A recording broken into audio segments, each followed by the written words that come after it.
Legal तरीके से आप लोग यहाँ पर कैंप लगा रहे हैं, सत्याग्रह की तैयारी हो रही है, क्या पक्ष है आपका? बिल्कुल सत्याग्रह की तैयारी नहीं थी यहाँ, और इलीगल नहीं है। ये ज़मीन सैकड़ों वर्ष से किसानों का है।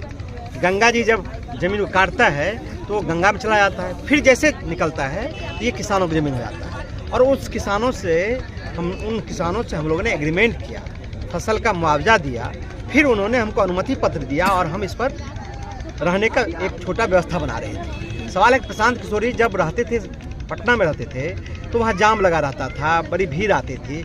उसी से बचने के लिए यहाँ लोगों का ठहरने का, कार्यकर्ता पूरे बिहार भर से आते हैं, देश भर से आते हैं पदयात्री सब, यहाँ रुकने का, उनके मेडिटेशन का। फिर गंगा से सबका लगाव होता है।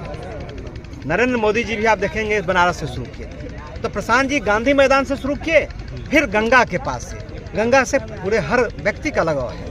तो इस किनारे यहाँ बैठ के लोगों से बातचीत करें, लोगों का योजना बने, बिहार को कैसे सुधारा जाए, इसके लिए यहाँ हो रहा था। यहाँ तो कोई अनशन और सत्याग्रह का बात नहीं है। इसके लिए प्रशासन से कोई ली गई थी सूचना?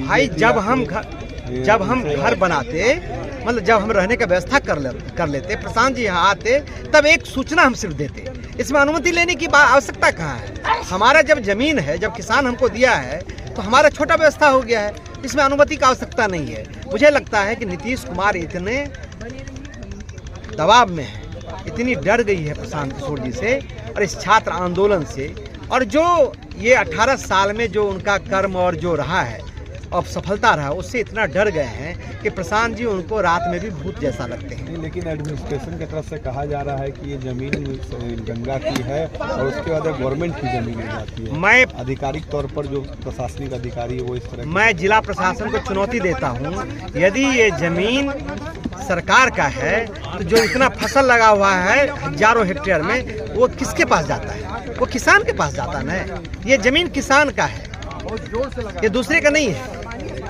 और ये विशुद्ध रूप से जो सरकार बोल रही है, गलत बयानी कर रही है। मुझे लगता है कि प्रशांत जी से बहुत सरकार डरी है। आगे क्या करेंगे आप लोग? अभी तो रोक लगा दिया गया। नहीं, अभी हमने एक एसडीएम ने कहा है कि भाई आप परमिशन ले लीजिए, एक पत्र हम लोग भेज रहे हैं, और अनुमति जब नहीं मिलेगा तब उसके बाद आगे का कार्रवाई करें। लगता है प्रशांत किशोर जी को नज़रबंद सरकार कर देगी, जो कार्रवाई कर रही है लगता है नज़रबंद कर देगी। लेकिन आप तय मानिए कि जितना नज़रबंद किया जाएगा, जितना उनको दबाया जाएगा, उतना ही बिहार के लोग उनसे जुड़ते जाएंगे, और इस व्यवस्था को लोग इस व्यवस्था से तंग आकर लोग कुछ अलग सोचेंगे।